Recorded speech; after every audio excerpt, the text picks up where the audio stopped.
자, 공차가 음의 정수인 등차 수열이 있는데 이런 조건이 주어져 있습니다. 자, 그러면 k는 1부터 8까지 ak는 얼마가 되겠느냐를 묻고 있네요.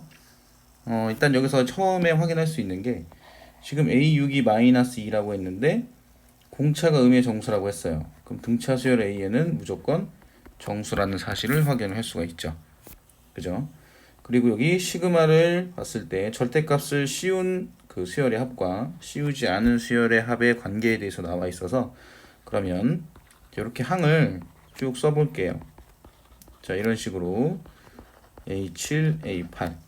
자, 그래서 경우를 어떻게 이제 생각을 해볼 거냐면 예를 들어서 자, 네 번째 항까지가 양수고 다섯 번째 항부터 음수라고 한번 생각을 해봅시다.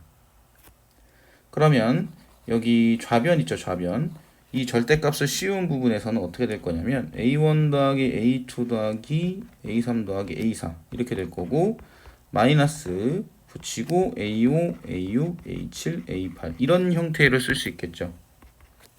우변은 그냥 쭉 해서 a8까지 얘가 42를 더했을 때 둘이 같아진다 라는 얘기거든요.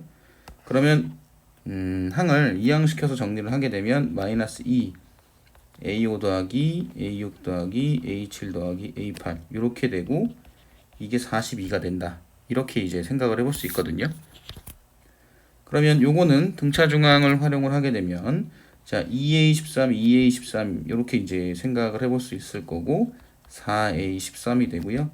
마이너스 21이 됩니다. 이 경우는 성립하지 않겠죠. A13이 정수가 나올 수가 없거든요.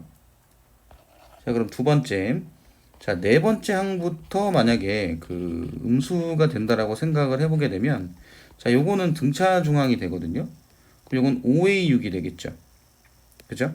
자, 양수인 부분은 아까 없어진다라고 확인을 했으니까 여기다가 2를 곱하게 이제 된다라고 보면 되고 마이너스 2를 곱하게 된다라고 보면 되고 얘가 42가 된다. 그런데 A6이 마이너스 2라고 문제에서 알려줬잖아요. 이 경우도 성립하지 않아요.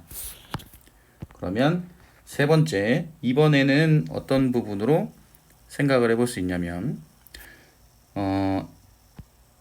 A3부터 A3까지 있죠. 아까 4였으니까 4에서 이제 3으로 갈 것을 생각을 해볼 수 있는데 그거는 할 필요가 없는 게 왜 할 필요가 없냐면 A6이 마이너스 2였는데 공차가 음의 정수라고 했으니까 그러면 음의 정수인 것들 중에서 그 절대값이 가장 작은 거는 1이 될 거 아니에요. 즉 공차가 마이너스 1인데 그럼 마이너스 1, 0 이렇게 되거든요. 그러면 A3까지 A3부터가 음수가 되는 케이스는 존재할 수가 없습니다.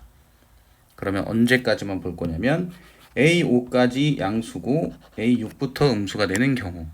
그럼 이 경우를 정리를 하게 되면 자 A1부터 A5까지는 양수고요. 그 다음에 마이너스 A6, A7, A8 이렇게 되는 거죠. 그리고 A1부터 A8까지 더하기 42 이런 식으로 쓸 수 있어요. 그럼 이건 없어지겠죠. 그리고 이거는 등차 중앙이 A에서 2A7 즉 마이너스 그 다음에 3A7이 되겠죠. 그 다음에 여기는 A6, A7, A8이 남고 더하기 42 이렇게 쓸 수 있거든요. 역시나 이항시켜서 생각을 해보게 되면 마이너스 6 곱하기 A7이 42가 된다. 그럼 A7은 마이너스 7이 됩니다. 자, 그런데 A6은 마이너스 2였잖아요. 그럼 공차가 마이너스 5라는 사실을 알 수가 있어요. 자, 그러면 A6은 A1 더하기 5D인데 그럼 A1 더하기 D에다가 마이너스 5를 대입을 하게 되면 A1 마이너스 25가 될 거고 얘가 마이너스 2가 되겠죠. 그럼 A1은 23이 나오게 됩니다.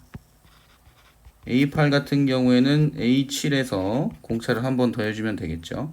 그럼 마이너스 7, 마이너스 5, 마이너스 12가 돼요.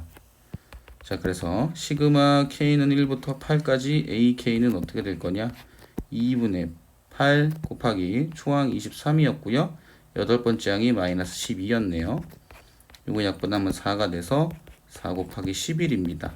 그러면 44가 되겠죠? 정답은 2번입니다.